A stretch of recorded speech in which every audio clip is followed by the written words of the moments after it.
Greetings. I'm Naila Chaudhry, Chief Executive Officer of Pillars for Dignity and Lotus Credit. I'm also the Director of Global Partnership for FSUN. I'm co-hosting today's program with Janet Salazar, who's a transformation leader, also a permanent representative of the United Nations and President Foundation for the Support of the United Nations. We are actually super excited to welcome you all to the panel, Voices of the Future, Changemakers. At the moment in history, we are in a turning point that is very profound. Young leaders are the custodians of today, tomorrow, and the future. The new norm is leading young.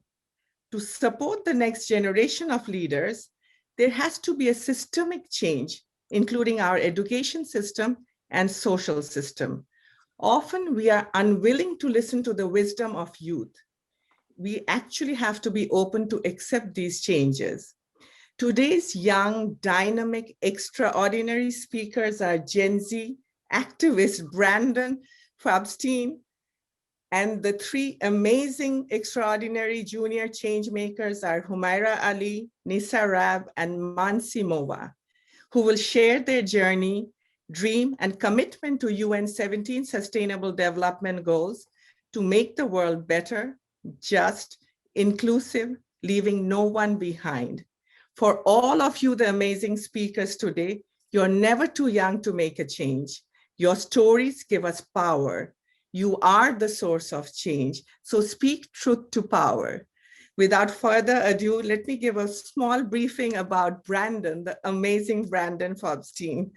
Brandon was named in Tiger Beat and Instagram 19 under 19 as one of the 19 most influential teenagers in the world with his mission to elevate empathy. How is that? That's amazing. He inspires millions of people across the globe with his universal message of living life in your own terms and innovating your own solutions. At just 20 years, he's renowned empowerment speaker, Gen Z activist, and author of 10 Feet Tall.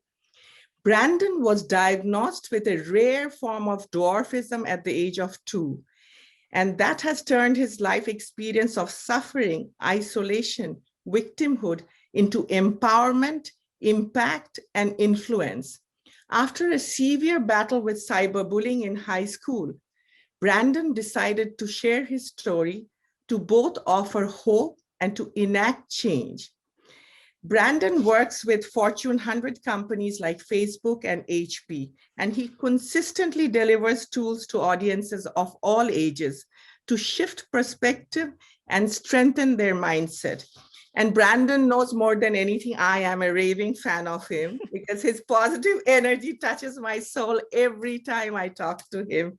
So Brandon, why don't we jump to the question? Would you briefly share your life story? And to add in with that, looking at the present situation right now, a lot of young people are facing social isolation right now.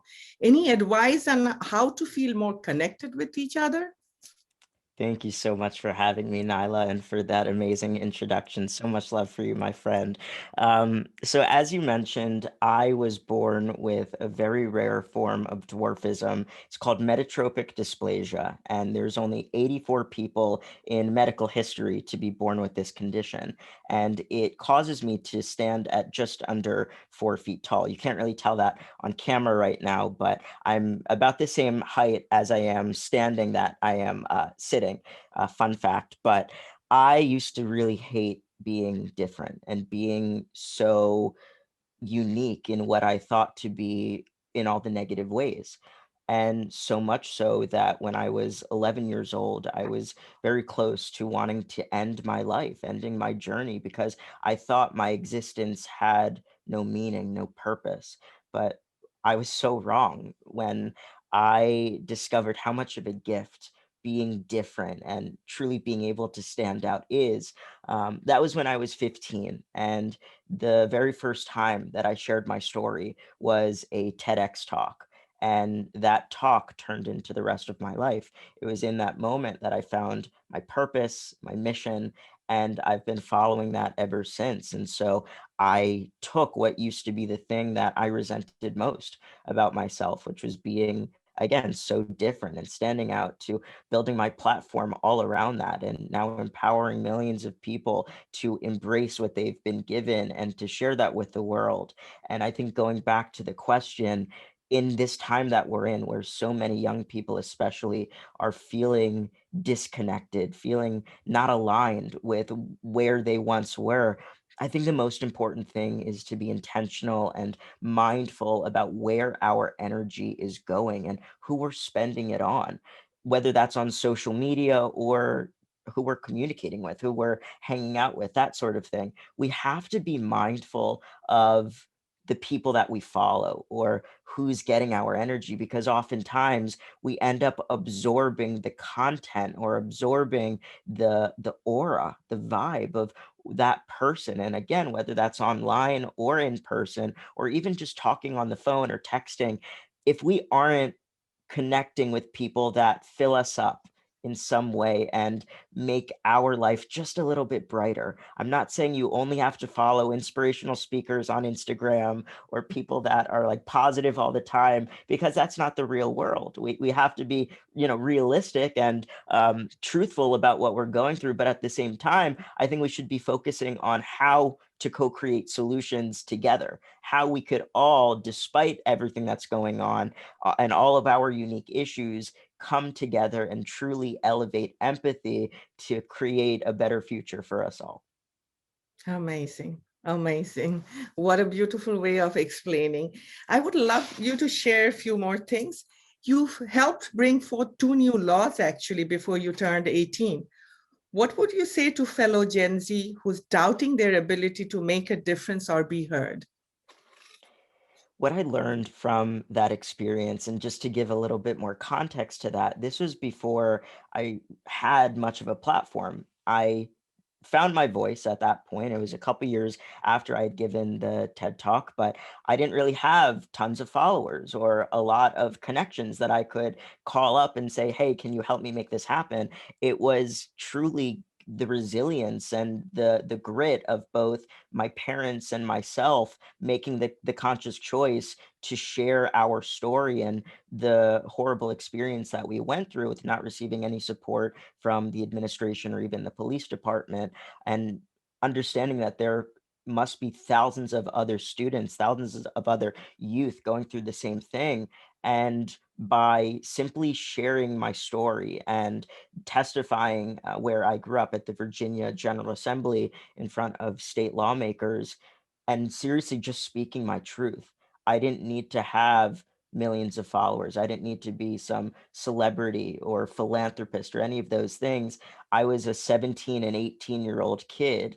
And through sharing my truth and then hearing the experience that I went through, two new laws were brought in the state and then signed into legislation, one on bullying prevention and the other that actually requires empathy and emotional boundaries to be taught in every K-12 public school classroom across the state.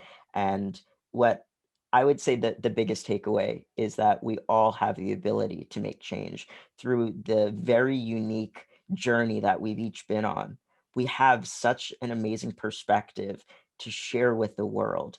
And even if it's one person or five people that listen to that story and then absorb it and pass it on to somebody else, pass on that lesson or that learning or that tool or whatever it is that you're sharing, that light, it's truly what changes the world. And I think it's up to all of us to use our voice and to make change. Wow, that just gave me goosebumps. You're amazing. So you talk about your mission in life being to elevate empathy. Why is empathy so important to you, and how can we all cultivate more of it in our own lives? So this was actually after I went through the cyberbullying and I had to leave my high school because I started receiving a new death threat on a near weekly basis. And just the comments and the messages that I would receive from my peers were so negative, so toxic, that it was affecting really every aspect of my life. And I didn't know it at the time, but it wasn't until after I experienced it that I saw the power of empathy and how empathy is truly the key to real human connection and to being able to understand we may not all relate to exactly what it's like to be in each other's shoes. For example, I don't expect you to know what it's like to be 3'9". I don't know what it's like to be you, but we could all relate to being a human being and feeling the same things, like being alone or feeling invisible or unworthy or maybe even unlovable. We could all relate to those things because, again, that's what it means to be a human being. And so, not only empathy for other people, which is so incredibly important, but first and foremost, empathy for ourselves. Because if we aren't taking care of our mental health, our own well being, we can't properly elevate empathy for others and we can't be of service or the impact that we all should be having. It starts and stops with us and how we treat ourselves, the things that we even tell ourselves on a daily basis. What is that story? What is that voice that is going on inside your head? Is it empowering? Is it lifting you up? Or is it constantly berating you and treating you worse than you would maybe even say to your worst enemy? And we have to be more mindful of that and just aware of what our mind is telling us, because that dictates the life that we live and the actions that we take on a daily basis. So it's really important. Wow. Brandon, may you be unstoppable the way you are and lead many and inspire many like you inspire all of us today. But hang on, we'll come back to you while I hand over to Janet to carry on the questions. We'll come back to you. Thank you, Brandon. Thanks Thank so you much, so Naila. much. Thank you. Janet, take it from here. Thank you, Nyla and Brandon. Wow, that your bravery is just, I was just so deeply moved.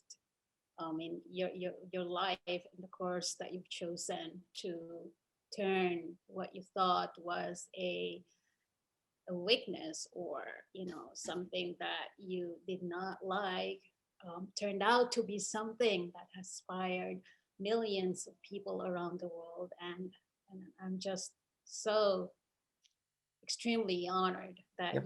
you're part of these conversations right now. Thank you, Nyla, again for inviting Brandon. Our next guest is the youngest, actually, in the panel discussion. We're excited to introduce Nisa Rab. She's a junior change maker, and she just turned 13. It's so young. I mean, in my entire life of hosting, discussions like this, like hundreds of them, this is actually my first time to have someone as young as you are, Nisa. So welcome to the conversations. I'm excited for our audience to learn from you and hear, your thoughts and insights being a young change maker. So everyone, Nisa Robb is a change maker who would love to see a world where there is harmony, peace, justice, love, and compassion. She envisions a world where there is safety for young girls. She wants a future for girls where they have the opportunity to pursue their aspirations without any limitations. Nisa volunteers for Maryland Food Bank to help harvest from locally sourced farms. She's a junior ambassador change maker and has volunteered her time with social impact projects in UC San Diego. I've been there many times, by the way, Nisa. So I'm happy that you're volunteering with the social impact projects there. Nisa participates in Walt Whitman AIDS Walk in DC every year. She has been a principal honor roll student. Wow. She plays the piano and trumpet and is in her school band. She plays soccer passionately. Nisa contributes as a strong team player and has helped her team with several games and tournaments. She also enjoys playing tennis. Yay, I'm a tennis player too, Nisa. So that's really cool to know. She's a big Harry Potter fan, so am I. She has traveled the world with her family. She's a foodie and a fantastic baker. She's fluent in English, Spanish, Bengali, and studies Arabic. She inspires and encourages her little sister. Nisa loves coaching, mentoring other kids, and often supports younger students by tutoring them in math and other subjects. And out of the 17 UN SDG goals, NISA would like to contribute and work towards gender equality, no poverty, no hunger, and quality education. So NISA, welcome. My first question for you is this. So you've heard Brandon today. He's such an inspirational youth leader. What is it in his leadership that motivates you the most, and how does it influence your life as young as you are, 13 years old? Thank you so much. I'm really excited to be here today. I've been following Brandon on social media, and today I was really excited to hear him. The thing about him that inspires me the most is his self-confidence and ability to completely accept himself, faults and all. He helped me realize that it's good to be able to acknowledge your own flaws and always stay true to who you are. His message motivates me to love and have confidence in myself. That's amazing. Wow. Wow. Thank you, Brandon. Thank you. Yes. My next question to you, Nisa, is, are you happy with the way the world is right now? What is the world you envision? Given a choice, how would you contribute to the world to make it better as a change maker? Well, before, life was always very fast-paced and busy, but during the pandemic, I've had the opportunity to slow down, spend more time with my family, and work on improving myself. Throughout the past year, me and my family have gotten to play board games, cook, work out, meditate, and do so many other fun activities together. I also took this time to study some new languages, try out different sports, and start learning how to play the piano. So I think to stay happy and have a positive outlook on the situation, we should use this time to stay productive in ways that we couldn't before. Because before we know it, life will go back to the way it was before, and it's important to value the time that we have together. Amazing. Amazing. Thank you so much, Nisa. So everyone, that should be a very, very insightful wisdom coming from a 13-year-old for all of us. So we're going to get back to you, Nisa. I'd like to introduce our other speaker, actually our other guest today. Nisa, stand by. I'm going to get back to you on the next question. But we also have with us Humaira Ali. Humaira Ali is a natural born leader. She's a change maker who loves to give back to young girls and support them through various platforms. She passionately volunteers at food banks. She plays piano for elderly veterans whenever she has some time. She's currently a sophomore at Bull School and is loved among her peers. She's extremely good with children and wants to be a pediatrician. Wow. She wants to dedicate her time to build a better world. Humaira also has two brothers whom both attended London School and absolutely adore her. She is wise, caring, and loves to give back. Humaira wants to actively support nonprofit organizations like Pillars4Dignity that supports women empowerment initiatives. Humaira, welcome to the conversations. And my first question to you is pretty much the same. You heard Brandon today. He's such an inspirational leader, young leader. So what is it in his leadership that motivates you? And how does it influence you in your daily life? Well, thank you so much for giving me the opportunity to speak here today. I think Brandon is a very inspirational youth leader, and he's so motivational towards so many people around the world. And I think everybody should be able to hear his story. And I think he's very brave for speaking up about it at such a young age. I think many people around the world could tremendously benefit from hearing his story, especially teenagers who involve themselves in social media and put themselves out there, and because that results in cyberbullying. After hearing him today, his ability to push through any obstacle and uplifting himself and creating a way for people to no longer feel invisible is only one example of how motivational and influential he is in my life, and I know so many others. Amazing. Thank you, Myra. And my next question to you is, how have you reset your life during the pandemic? I know it has been really challenging for all of us, and especially for young people who are not used to being indoor, I mean, every day, 24 hours. What concerns you the most also in this present situation where we are right now? And given current situation, how would you fix it? I know we've all been going through similar conditions. We've all felt fear, paranoia, and isolation this past year. And we can all relate on so many different levels on not being able to leave our homes, never feeling safe, having to wear masks to protect ourselves. But I think one thing that has helped us all really is electronics. One could say that we have relied on them too much, but becoming dependent on them is really what has helped us, because that is a major form of communication. So being home this past year, we've really been able to communicate with families and bond with them through, Zoom, or even attending school online, not being able to go in person. And I think connecting with others and staying close to our friends and families online is really what brings us together, because we need social interaction. And because we cannot do that face to face at the moment, having electronics and communicating online is such a significant way to connect with others and really keep that bond alive with people who are most important in our lives. Amazing, amazing. Thank you, Myra. And what is it that, if you have one message to the world, especially for young girls, what is that?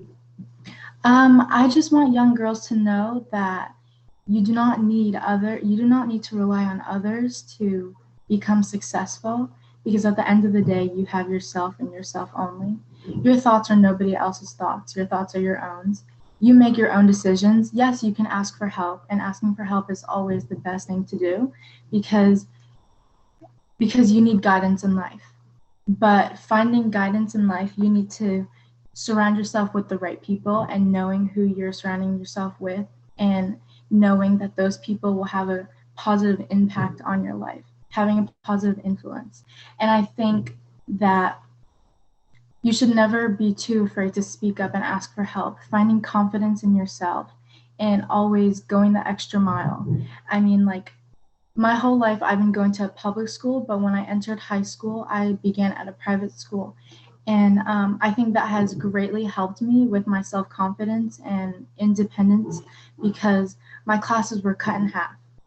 I went from going to school with 30 students in my classes to only like 15, 12 people.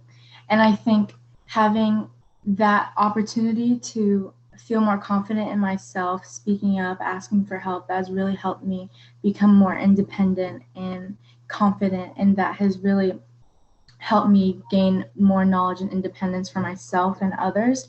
And I think that young girls should never feel afraid to speak up, because your voice is what you have. And I think women especially should feel positive in themselves to speak up and never feel brought down by others. Amazing. Thank you, Humaira. And I'm sure that our listeners and our viewers right now, especially young girls, have learned from your wisdom. I'm going to go back to you on the last question, which is the SDGs. I just want to quickly re-engage Nisa with us. So Nisa, this will be the last question as well for you. So I'm sure you are aware of the 17 Sustainable Development Goals of the United Nations. Unfortunately, there's actually a lot of young people who are not aware of the Sustainable Development Goals. So this is your chance, pretty much, to share with us, what you know about it, and which specific out of the 17 Sustainable Development Goals, which is which to you is the most important, and which is the one that you really like, and you know, how would you help participate on it? Thank you. Out of the 17 UN SDG goals, I would like to contribute towards gender equality so that all girls and women can pursue any career they want without boundaries. No poverty, because when you live in poverty, you are not given the chance to reach your full potential. I think everyone deserves access to proper housing, food, healthcare, and education in order to have a healthy lifestyle. No hunger, because it's 2021 and nobody should have to go hungry. If everyone contributes to this cause, even just a small amount, it would help so many people. Whether it's donating canned foods, volunteering at soup kitchens, or simply raising awareness within your community. Personally, I've volunteered at local farms, contributed to brown bag lunches for the homeless, and made food donations to a variety of different organizations. Quality education, because knowledge is one of the most valuable things you can have, and it leads you on a path to success. If you have a good education, nobody can take that away from you. It opens up job opportunities, allowing you to be financially stable. Whenever any of my friends needs help with school, I always offer to tutor and study with them because I want them to be successful and confident in themselves. I also guide and try to be a good role model for my little sister. Amazing. Thank you so much. Very well articulated, Nisa. Thank you. And Humaira, I'm going to go back to you with the same question. Out of the 17 Sustainable Development Goals of the United Nations, which one to you is the most important? I mean, closest to your heart? And what's your message to the world about that? You know, what do you intend to do about it? Or what are you already doing about it? Especially, you know, also your message to all the young girls out there about these 17 SDGs. Thank you for your question. I believe that good health and well-being, as well as clean water and sanitation, are so important to be aware of, because we are all so privileged to have access to safe and uncontaminated water. But there are so many others around the world who are so deprived of water. The areas they live in barely get rain in the year. And I think it is essential to be aware of those who are less privileged and find ways to help them with clean and unpolluted water. And this provides them with good health and contributes to good sanitation and well-being. Speaking of clean water, this relates to life below water. And I think it's very important to be mindful of the sea life, because our oceans are continuously being polluted, and people are not realizing how harmful this is for the animals living underwater.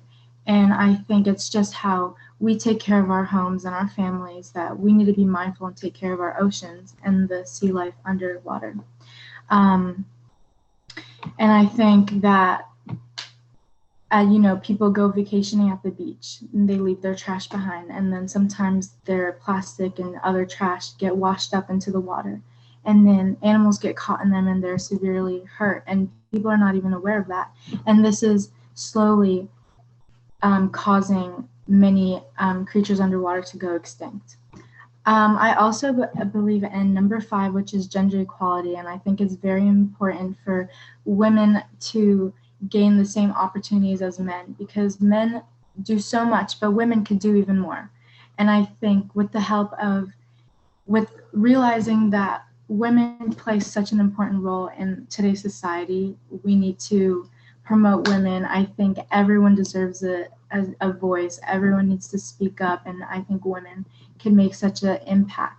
And I think women have already been making an impact. I mean, in World War I, women made the weapon for men to go into battle. Without them, the men couldn't have gone into battle and couldn't have fought and couldn't have won or lost their war. And I think that women have done so much. I mean, women raise the children in the home, don't they? So I think they deserve so much, and they deserve so much recognition. And I think gender equality is so important. Amazing. Thank you, Humaira. Those are really brilliant, extraordinary insights. So there you are, ladies and gentlemen, Nisa Rab and Humaira Ali. I'm now going to turn over the mic to Naila and back to Brandon as well. Thank you, Nisa and Humaira. Naila? Thank you, Nisa and Humaira. Thank you, Jared. Let me move to Mansi Mova. Very happy to have you with us. Mansi leads Embracing the World in LA chapter as a youth leader. It's known as Ayut. Ayut focuses on inspiring youth to get involved with voluntary work and better the community around them through selfless actions.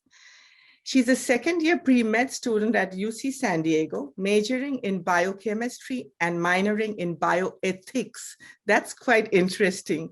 She's an ambassador to spread love, compassion, and empathy in what she does. It's very interesting because I met Mansi during a visit with Amma, and Janet, you were with me when we went to see the Hugging Saint Amma, and her philosophy of life is love when defined is compassion, and compassion is accepting others' needs and sorrow as your own. So I know where your empathy and love roots from. This is so interesting, Mansi. But would you try to give your views on Brandon, because I know all of you follow Brandon, and what is your take on hearing him today and what inspired you the most? Yeah, thank you so much for having me and for that amazing introduction. I really admire how Brandon turned what most people would perceive as a huge disadvantage into such a powerful learning experience. And his leadership style is to really live what he preaches. And he's not just telling us to embrace uncertainty and move forward in life with confidence, but he's also showing us how he did that and encourages others to live the same way.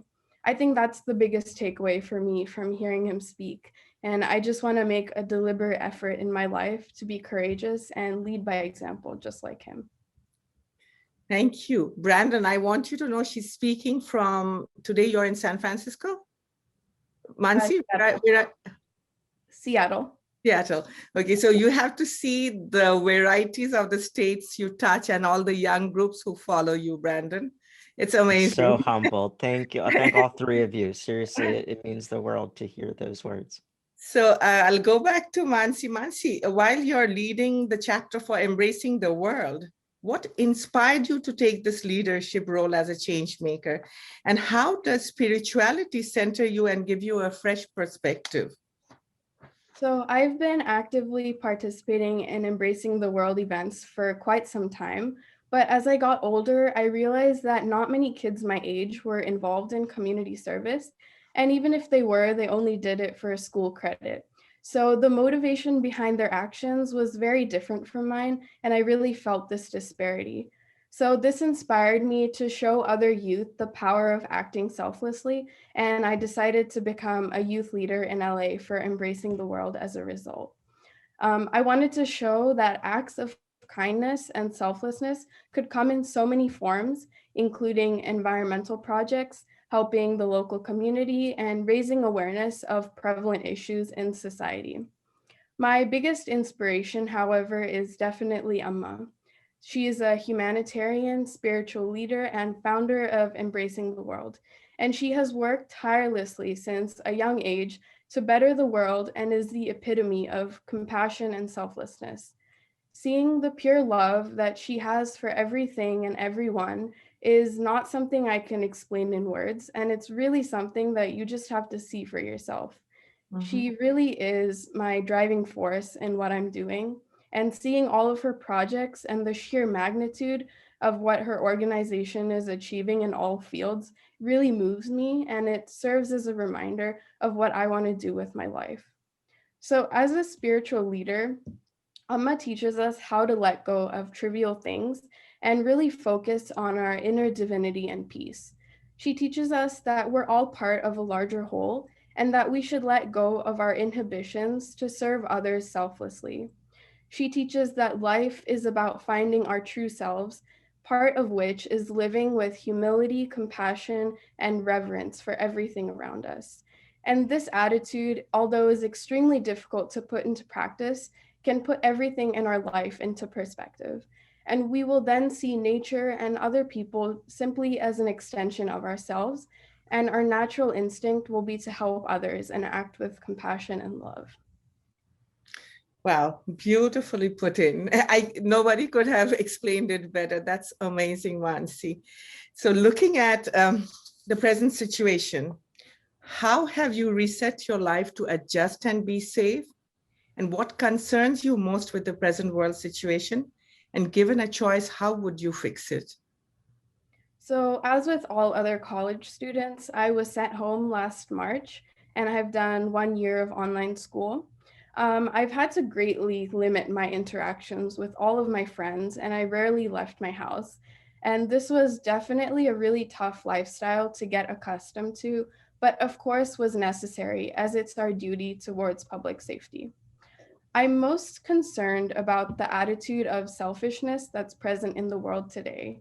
I think life has become so busy for everyone, and we're always thinking about what's next. So we rarely have time to stop and look around us to reevaluate our choices and reprioritize our lives. And this busy lifestyle starts in high school and it really continues on for decades. I think most of us walk around all day only thinking about what we have to do next, but we don't really take a moment to stop and smell the roses or spend time with the people that we love or do an act of kindness for someone else. We're always preoccupied. And even while walking to classes on campus, I see most people with earphones in and just operating like robots. I think there's such a great movement for the promotion of mental health, which is a huge step towards solving this issue. And I would really encourage people to take a moment each day, whether that's 5 or 10 minutes, to sit in silence and reflect. You can call this meditation or just a break to center yourself and really listen to what your body and mind are saying. I usually do this before I sleep each night, and I'm definitely guilty of this too. But I think most of us look at our phones or laptops until the moment our eyes physically can't stay open any longer.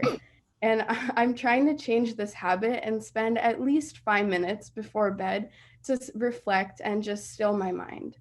In a life that really feels like a mad dash to the finish line, I think that these few moments of silence are invaluable. And I would really encourage everyone to do this as well.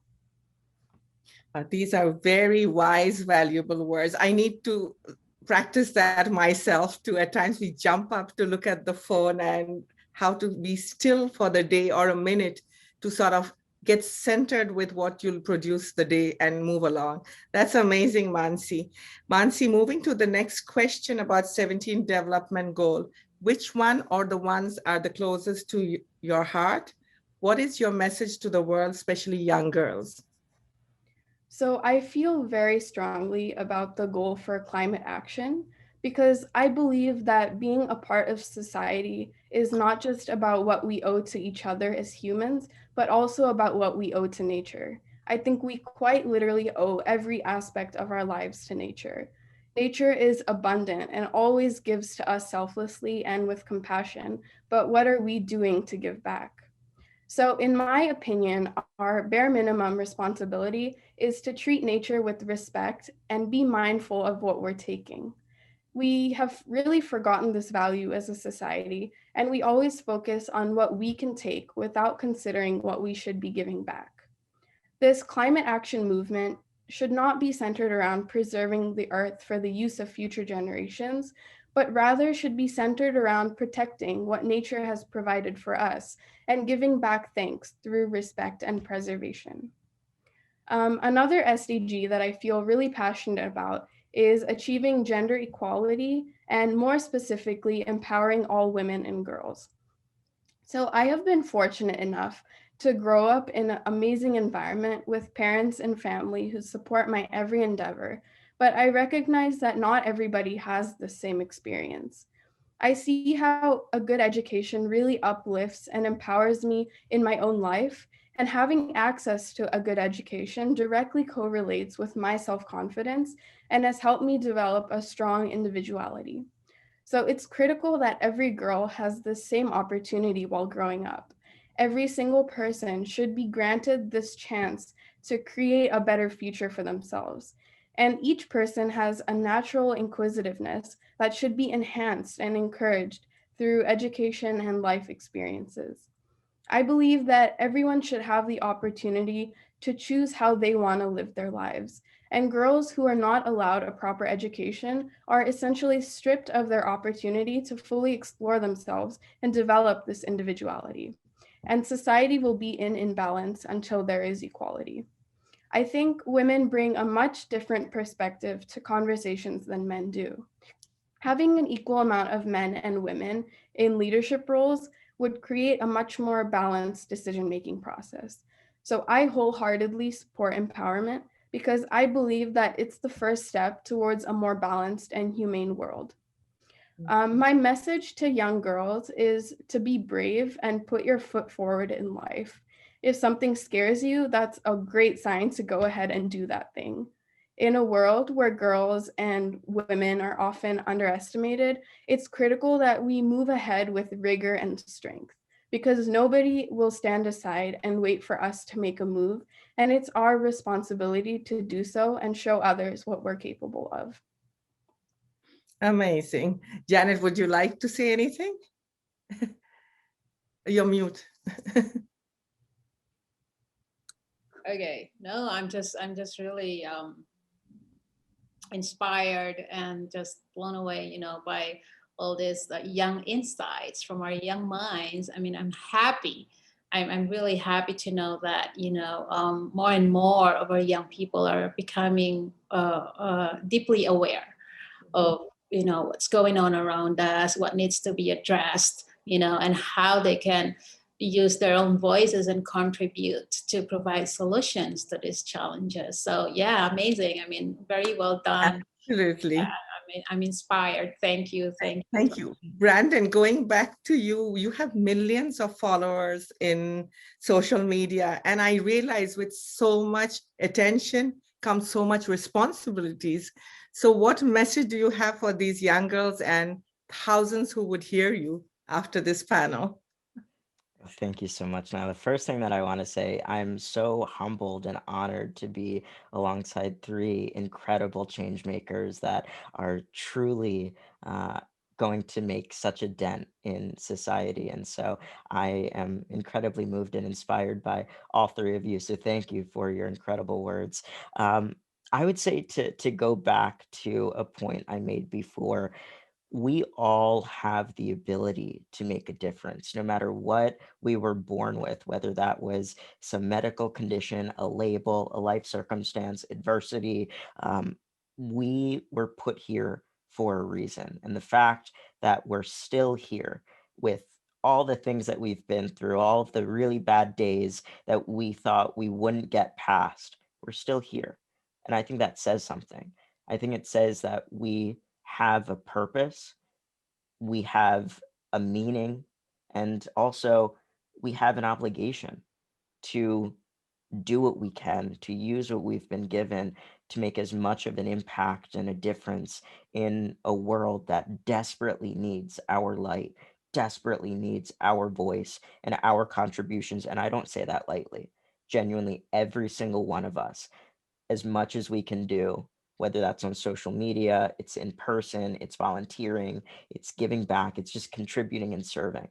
It makes a huge difference. And it's up to all of us to be those keepers of good and to continue spreading that light. So Nyla and Janet, thank you so much for organizing this. And I really Thank hope you. that it empowers so many other change makers to go out there and to just do and make their voice be heard. Thank you so much. Brandon, to me, you're larger than life, and of course, more than 10 feet tall. You are amazing and unstoppable. And thank you so much, Nissa, Humaira, and Mansi, and Janet, of course, for hosting us always. And know that if I know Janet, we'll be following you as change makers and invite you back to see the progress of what you're doing with your journey in life. And I would like to also conclude with a quote from Perles Buck. Anybody heard about her? She was the first woman actually to win Nobel Prize for Literature. She had said that young do not know enough to be prudent, and therefore they attempt the impossible and achieve it generation after generation. Our present generation, no different from previous ones, has inspired young people who aspire to achieve the impossible. So young, unstoppable leaders like you, Brandon, Mansi, Humaira, and Nisa, thank you so much for being you. Thank you very much.